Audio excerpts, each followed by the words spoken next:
She gave my baby away because I wanted to be a city girl instead of a teen mum. Now, after years of being the casting couch's main character, I want my baby back, but my ex refuses to let me see him. My son was born when both me and his father were 16. My parents wanted me to terminate the pregnancy, but I begged my parents to let me keep the baby because I felt so attached as it grew inside me.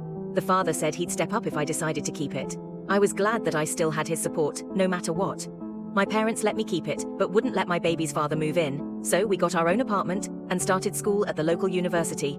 My cousin invited me to a frat party one night, and that's where I met Tyler, and I instantly fell in love. The problem was that I was dating the father of my baby, but Tyler made me feel alive. I hadn't felt alive in so long, and my boyfriend could never make me feel this way no matter how hard he tried. He asked for my number that night and we talked all the time. He always flirted with me, asked me out on dates, and he knew about my boyfriend. Eventually I had an affair with him, and it only made my boring life exciting. It was the thrill of being caught by my boyfriend and the love I felt for Tyler that kept me going. Luckily, my boyfriend was too busy with AP testing and graduation to notice our baby was still getting taken care of. But I noticed myself forgetting about my responsibilities because of Tyler. He then wanted to move to Chicago and asked me to go with him along with my child. I was more than happy to, except for the fact I couldn't take my son away from his father. We had an agreement that worked for years, and doing this would mess up everything. Then Tyler suggested something I couldn't turn down, going to Chicago by myself. The thought of posting up on the old block with Lamron and them was too much to pass up. I was set on my decision and only told my cousin, who was upset that I would be doing this to my son and boyfriend.